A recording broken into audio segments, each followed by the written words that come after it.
Bonjour à tous et bienvenue en Oisans. Nous voici dans la capitale du massif bourdoisan. Tout au long de cette émission, des intervenants vont nous accompagner. Nous allons aller à la rencontre de Yves Genevoix, président de Oisans Tourisme. Puis nous irons voir le maire pour en savoir un petit peu plus sur cette commune. Enfin, nous terminerons avec une créatrice de bijoux qui nous ouvrira les portes de son atelier. Mais tout de suite, carte postale.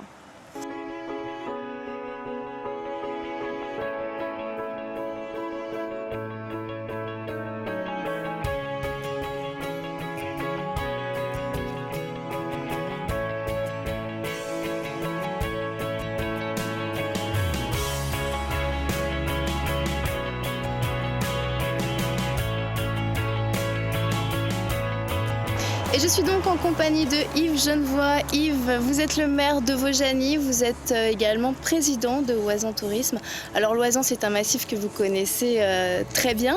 Et si on en parle, eh bien, c'est tout simplement parce que c'est la destination préférée des Isérois. Expliquez-nous.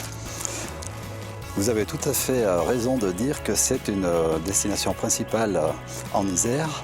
Je corrige néanmoins tout de suite une petite erreur que vous avez faite en parlant de massif de l'Oisan. Peut-être qu'on aura l'occasion de revenir sur sa composition géographique. L'Oisan n'est pas, contrairement à ce que l'on croit, un massif. C'est la confluence de 6 vallées qui entourent autant de massifs. 10 500 habitants, 23 villages et stations, et puis donc une multitude d'activités à faire été comme hiver.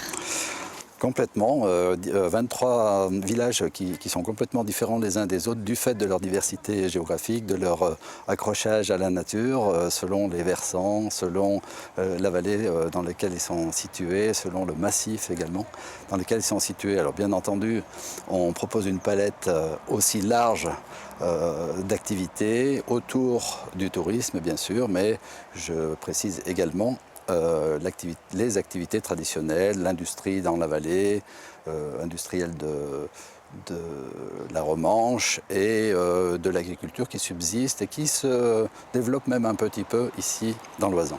Et donc ce que vous disiez, c'est qu'au final, on peut aussi bien aller faire du ski l'hiver, du VTT l'été, des balades en montagne, des cascades de glace, mais aussi vivre comme une ermite si on a envie et se mettre dans un village un petit peu reculé comme Besse, comme ces petits villages-là qui sont très calmes. Oui, tout à fait. Alors, c'est vrai que l'activité liée autour du tourisme a 2 grandes enseignes qui sont bien connues, c'est l'Alpe d'Huez et les 2 Alpes qui sont connues dans le monde entier, je dirais. L'Alpe d'Huez encore plus, je pense, du fait de sa fameuse grimpée cycliste connue par le Tour de France. Et puis tous ces villages qui sont accrochés autour de ces 2 grandes enseignes et du chef-lieu de canton qu'est Bourdoisan et qui est aussi une destination touristique très importante. Et on essaiera donc, nous, de parler tout ça tout au long de l'émission Bienvenue en Oisans. On rappelle quand même que c'est un site exceptionnel avec des montagnes très particulières. Vous disiez que vous vouliez le classer patrimoine historique. Au patrimoine mondial de l'UNESCO, du fait du caractère complètement exceptionnel au monde de ces formations géologiques. Et puis bien sûr, l'Oisan est connu pour son parc national, le parc des Écrins. Dans ce parc, on retrouve plus de 200 espèces, des animaux sauvages que vous pouvez admirer au musée de la faune et des minéraux des Alpes à Bourdoisan. Reportage. Ambiance feutrée et bruit de nature, le musée des minéraux et de la faune des Alpes vous plonge au cœur de l'histoire et du patrimoine naturel de l'Oisan. Au premier étage, les visiteurs peuvent admirer ces animaux naturalisés, des espèces sauvages difficiles à approcher en montagne. Alors l'espace zoologique a été réalisé en collaboration avec le Parc national des Écrins en 87 et en fait on y trouve donc plus de 140 espèces qui vivent dans le Parc national des Écrins. 140 espèces sur plus de 200 présentes dans le parc. Chamois, sangliers, marmottes et volatiles en tout genre sont exposés dans leurs espaces respectifs. Mais d'année en année, des espèces disparaissent alors que d'autres se réintroduisent. Dans les Alpes, il y a des animaux qui sont devenus rares ou disparus totalement, comme le grand tétras. Je crois qu'on n'en a plus sur le périmètre, hein. Il y en a en Suisse, mais dans les Alpes, enfin chez nous, on n'en a plus. Donc oui, le loup a réapparu. C'est une exposition à vocation pédagogique, étonnamment vivante, qui permet aux visiteurs de mieux connaître ces espèces afin de mieux les respecter dans leur environnement naturel. La faune n'est pas la seule richesse de ce territoire. Un étage au-dessus, le visiteur est invité à voyager dans le passé et remonter le temps jusqu'à la formation des montagnes et de ses précieux cristaux. La variété des minéraux en Oisans est importante, hein. C'est un haut lieu de référence en matière de patrimoine minéralogique. On y trouve une grande variété de minéraux. Le quartz, l'axinite, la prénite, l'épidote. Plusieurs centaines de minéraux sont exposés, tous extraits des roches du massif de l'Oisan. Une véritable découverte scientifique, résultat de 6 siècles d'histoire minière. Parmi ces trésors, découverts au fil du temps, certains ont une valeur inestimable, comme le quartz de la Gardette. Avec une telle pureté, une telle limpidité, il est exceptionnel en Oisan. Il provient de la mine de la Gardette, donc c'est une des pièces maîtresses de notre collection. Et pour la petite histoire, on peut dire que ce quartz a été prélevé pour fabriquer les lustres de Versailles. Pour mieux appréhender l'histoire géologique de l'Oisan, des panneaux d'information sont affichés. Une mini-exposition aideront les enfants à mieux comprendre la formation des minéraux. La visite du musée se termine sur une note exotique. Jusqu'au 30 octobre, l'exposition temporaire est consacrée à l'Afrique à travers des photos de Jean Rouch, des objets d'Ogon ou des sculptures de l'artiste grenoblois Bernard Roudet. Dès le mois de décembre, les aquarelles viendront remplacer les totems. Le parc national des écrins sera une nouvelle fois à l'honneur, mais à travers le regard de 4 artistes étrangers. Nous voici donc au-dessus de la rive où André Salvetti nous a rejoints. Bonjour. Bonjour, vous êtes le maire de Bourg-d'Oisans. Alors vous allez nous parler un petit peu de cette commune. Combien d'habitants vivent ici? Nous avons toute l'année 3500 habitants. C'est une population assez stable qui augmente de 2-3% tous les 10 ans. Nous avons eu la chance d'avoir les grands barrages et c'est pour ça que notre population de montagne a pu se stabiliser. Et puis comme on n'est pas trop mal, les gens restent. Et puis vous êtes beaucoup plus nombreux l'été surtout. On est beaucoup plus nombreux l'été puisque nous avons une population qui est multipliée par 3 ou 4 suivant les périodes.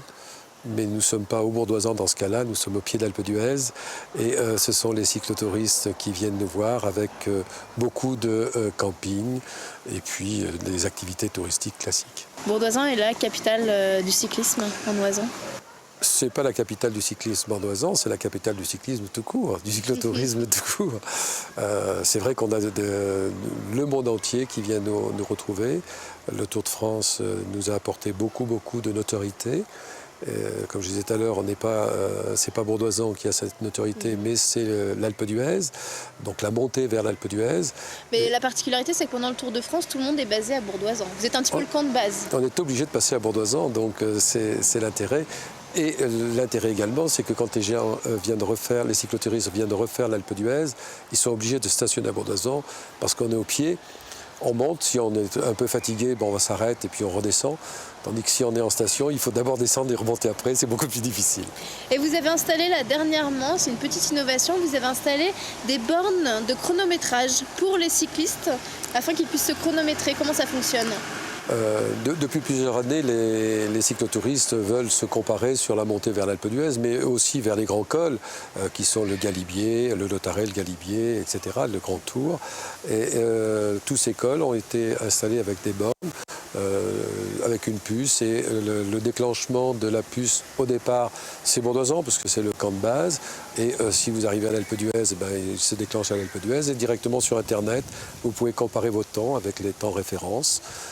Effectivement, il faut essayer de battre Pantani, qui est encore le record de la montée vers l'Alpe d'Huez, puisque même Armstrong ne l'a pas battu. Alors le vélo, c'est la grande activité pendant l'été à Bourg-d'Oisans. À Vaujany, la grande activité, elle se fait sur roue aussi, mais c'est plutôt sur des voitures de collection. Je vous propose tout de suite de regarder un reportage sur les pétarades qui a lieu chaque année au mois d'août, et puis on se retrouve après. C'est quoi ta voiture préférée? Moi c'est elle, la Maserati. Là. Le propriétaire de la Maserati. Laquelle? La Maserati, dove sono? Can be a start. Feels like a barbarian still alive. It's like a bad day that never ends. I feel the chaos around me.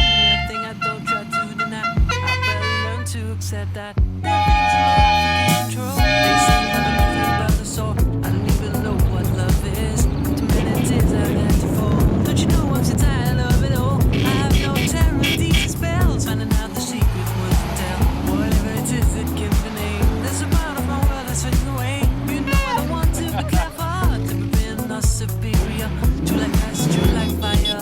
Now I know that a breeze coming your way. Now I know there's much more dignity in the feet than the blood is to me. I'm losing my balance on the tide. On va passer une belle journée à Vaujany. La journée commence par l'accueil de toutes les voitures puisqu'il y a une centaine de véhicules quand même, de véhicules anciens. On voit ici derrière des belles tractions, on a vraiment de magnifiques voitures. C'est super quoi, ça rappelle l'ancien temps et puis c'est joli pour tout le monde quoi, c'est intéressant pour les jeunes, pour les plus anciens, c'est super. Je m'appelle Christophe, la voiture je l'ai depuis 2 ans et c'est une vedette de 1949. Parce que je l'ai vue, j'étais à l'école, cette voiture quand elle est sortie, et quand je l'ai vue sortir, je me dis ça c'est une voiture que j'aurai un jour, elle est trop belle. Vous savez, c'est comme une femme, hein, quand ça vous tape dans l'œil, hein, c'est grave.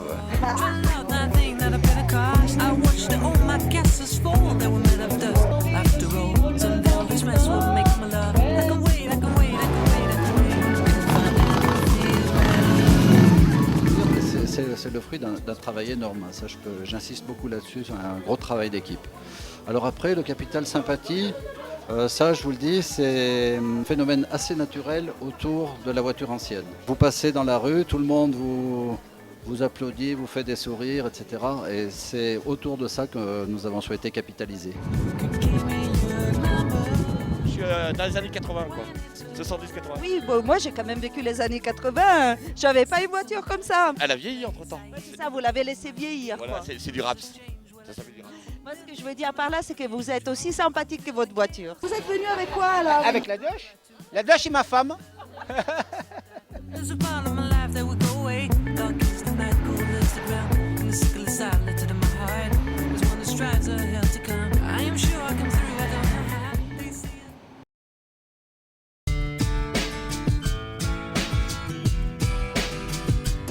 Retour dans le cœur de ville de Bourdoisan, un cœur de ville, André, qui est caractérisé par plusieurs choses.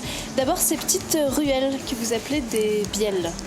Tout à fait, nous avons les petites ruelles qui sont des bielles, qui s'écrit Béal, qui vient du franco-provençal bien évidemment, qui est le petit torrent, la petite rivière qui descend effectivement du Saint-Antoine, qui est notre falaise emblématique derrière le Bourdoisan. Et du Saint-Antoine descend d'autres choses comme des rochers. Vous avez eu des éboulements en 1998 très importants. On a eu effectivement en 1998 un gros éboulement. Il y a eu beaucoup plus de peur que de mal. À l'époque, c'était pendant le festival du film de l'Alpe d'Huez et toutes les télévisions nationales étaient là-haut. Et vu le gros nuage qu'il y avait, ils étaient persuadés qu'il y avait des centaines de morts. Il n'y a rien eu, effectivement. On s'est toujours protégé, donc on a continué à se protéger. Mais voilà, les télévisions voulaient du mort, mais il n'y en avait pas. Il n'y avait pas plus de blessés. Mais par contre, on s'est protégé depuis. Encore plus. Vous menez également des travaux là, dans le cœur de ville, des projets de rénovation, parce que c'était une ville qui est assez ancienne. Elle a combien d'années, Bourdoisan? Bourdoisan a 400-500 ans minimum. Ça a toujours été le cœur de l'Oisan, puisqu'il y avait les foires agricoles, etc. Tous les gens d'Oisan venaient au Bourdoisan, au bourg, pour venir acheter et commercer.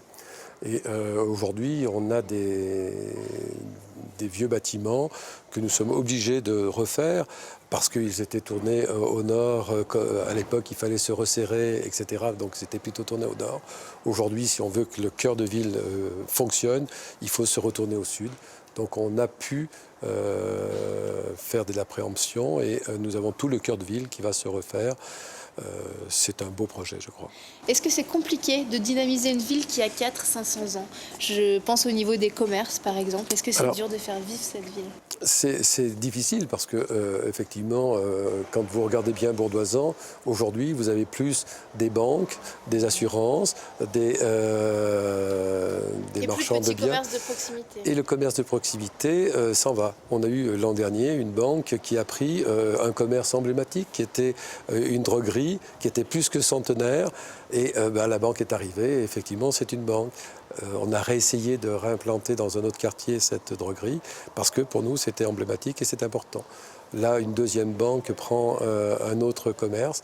C'est difficile, il faut se rebattre, il faut retrouver des solutions pour le faire vivre, sachant que nos petits commerces, comme de partout, sont aussi en concurrence avec le grand commerce. Et pour faire vivre un cœur de village comme le nôtre, c'est assez difficile. Vous avez également de moins en moins d'agriculteurs. Il vous reste encore quelques éleveurs, cela dit, dont un éleveur un petit peu particulier que vous connaissez, c'est Didier Girard, et il élève des bisons à Roche-Taillée. Je vous propose d'aller tout de suite à sa rencontre.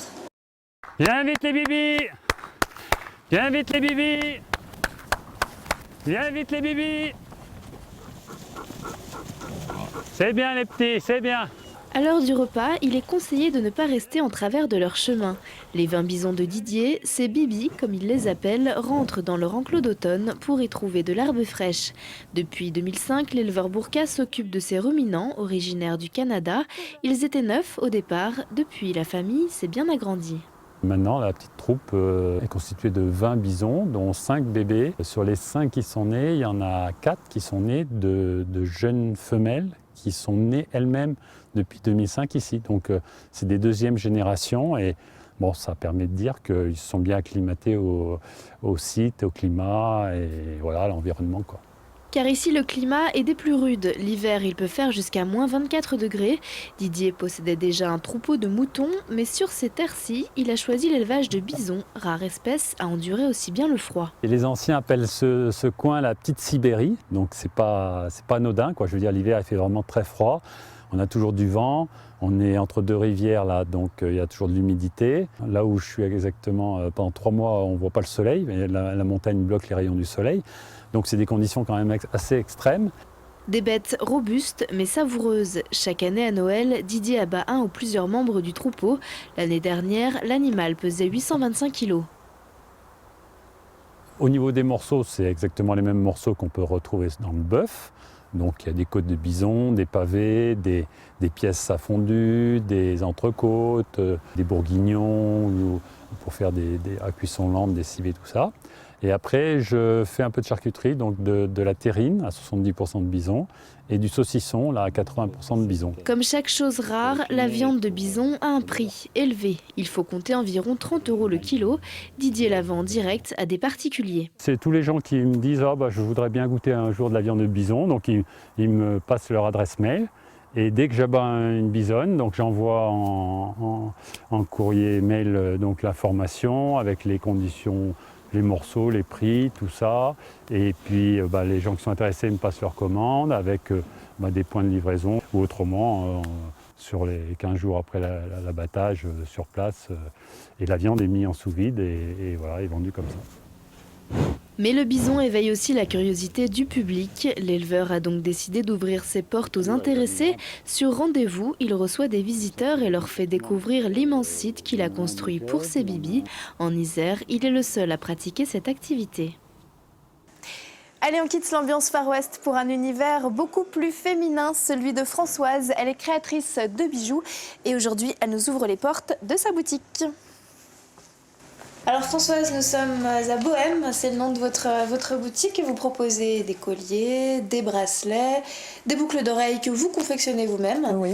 Et puis vous vendez également des perles et vous proposez de faire des ateliers pour les enfants et pas que. Et pour les adultes aussi. Alors moi j'ai commencé à me servir, j'ai fait mon petit choix. Est-ce que vous pouvez m'aider un petit peu à faire mon bracelet ? Bien sûr, donc voilà, je vous laisse en fait prendre toutes les perles qui vous plaisent et on va agrémenter les perles en couleur avec des perles métal, ce qui permet de valoriser chaque perle individuellement. Et donc c'est tous les mercredis, vous recevez les enfants? Voilà, là en année scolaire, donc on va le faire tous les mercredis. Et après, j'en fais tous les dimanches, en fait, toute l'année. D'accord. Donc, et puis c'est pour tous les dimanches, c'est pour les plus grands? Voilà. Non, c'est pour tout le monde, en fait. Ça peut être en famille aussi. Il y a des gens qui viennent. Les petites filles, les mamans et les grands-mères. Des fois, c'est réunion de famille et c'est très sympa. En général, c'est convivial et les gens apprécient bien. Uniquement des filles, j'imagine? Non. Là, hier, j'ai eu 2 garçons. Et normalement, j'en ai un 3e la semaine prochaine. Bon, je pense qu'il est pas mal. Là, on va passer à la réalisation. Allez, on va aller enfiler des perles. Et vous-même, Françoise, vous créez beaucoup de colliers en perles comme ça que vous vendez dans votre... Oui, je fais. C'est l'essentiel. En fait, ça doit représenter à peu près 80% de ce que j'expose. C'est mes créations. Et oui, j'y passe beaucoup de temps parce que c'est ma passion au départ aussi. Hein. Et vous proposez un service un petit peu spécial. Les gens peuvent venir avec un vêtement et vous leur confectionnez un bijou qui est assorti. Voilà, tout à fait. Par exemple, une mariée l'autre jour, une future mariée l'autre jour est venue avec une photo de sa tenue. Et du coup, j'ai fait le petit collier, le bracelet et les boucles d'oreilles pour aller avec. Et ça lui a plu, donc c'est bien. Moi aussi, j'ai fait un petit bracelet qui va pas si mal avec ma tenue, finalement. Ouais, mais je pense qu'il est peut-être encore un peu petit. On va l'essayer quand même. C'est vrai qu'il fait un peu petit. Il me paraît petit en tour. Alors, je vais vous demander de passer votre poignet.